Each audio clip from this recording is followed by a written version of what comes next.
Tales of a Fourth Grade Nothing, Chapter 3, The Family Dog. Nobody ever came right out and said that fudge was the reason my father lost the Juicio account. But I thought about it. My father said he was glad to be rid of Mr. Yarby. Now he could spend more time on his other clients like a Tyler Bike Company. My father is in charge of a new TV commercial.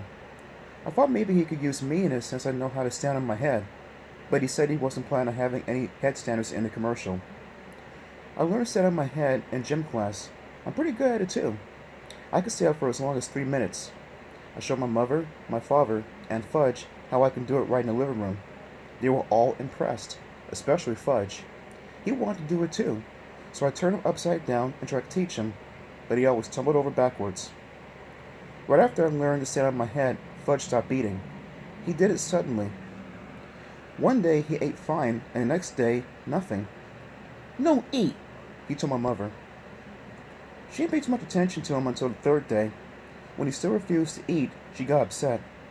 "You've got to eat, Fudgy," she said. "You want to grow to be big and strong, don't you?" "No, grow," Fudge said. That night, my mother told my father how worried she was about Fudge.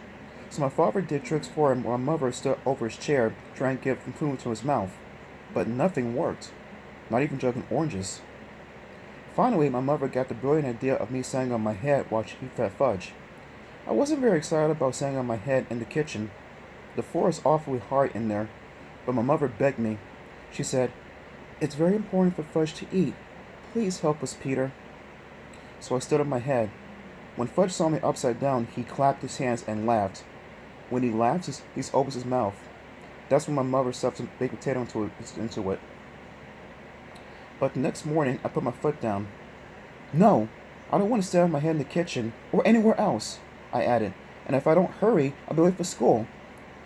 "Don't you care if your brother starves?" "No," I told her. "Peter, what an awful thing to say."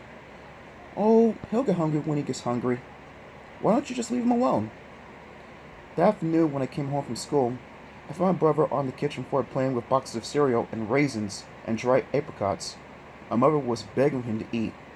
"No, no, no," Fudge shouted. He made a terrible mess, dumping everything on the floor. "Please stand on your head, Peter," my mother said. "It's the only way he'll eat." "No," I told her. "I'm not going to stand on my head anymore." I went into my room and slammed the door. I played with Dribble until supper time. Nobody ever worries about me the way they worry about Fudge. If I decide not to eat, they probably never even notice. That night during dinner, Fudge hid under the table. He said, "I'm a doggy! Woof! Woof! Woof!" It was hard to eat with him under the table pulling on my legs. I waited for my father to say something, but he didn't. Finally, my mother jumped up. "I know," she said. "If Fudge is a doggy, he wants to eat on the floor, right?" If you ask me, Fudge never even thought about that, but he liked the idea a lot. He barked and nodded his head. So my mother fixed his plate and put it under the table. Then she reached down and petted him like he was a real dog. My father said, "Aren't we carrying this a little too far?" My mother didn't answer. Fudge ate 2 bites of his dinner. My mother was satisfied.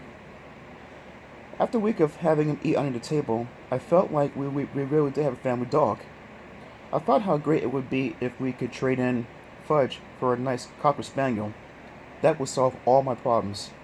I'd walk him and feed him and play with him. He can sleep on the edge of my bed at night.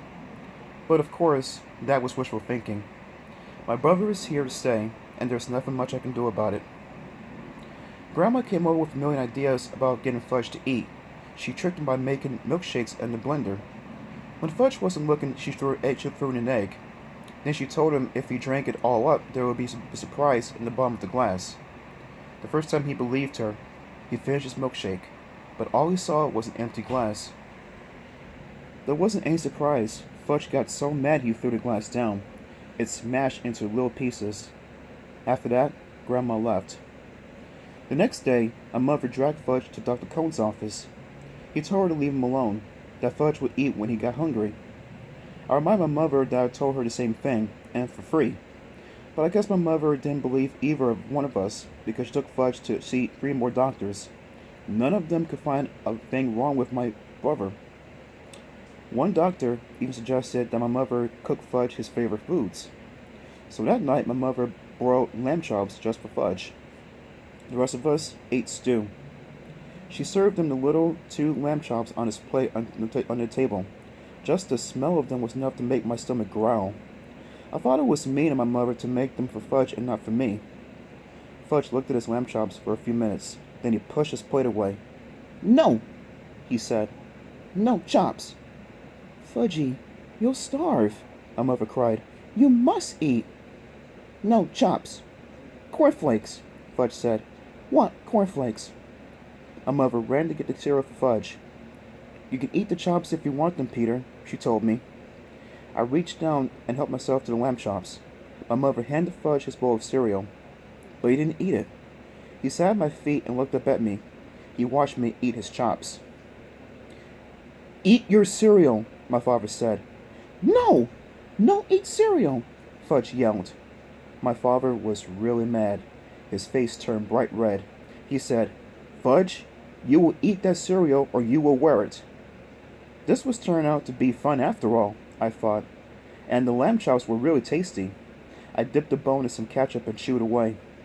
Fudge messed around with the cereal for a minute, then he looked at my father and said, "No eat! No eat! No eat!" My father wiped his mouth with his napkin, pushed back his chair, and got from the table. He picked up the bowl of cereal in one hand and Fudge in the other. He carried them both into the bathroom. I went along, nibbling on a bone, to see what was going to happen. My father stuffed Fudge in the tub and dumped the whole bowl of cereal right over his head. Fudge screamed.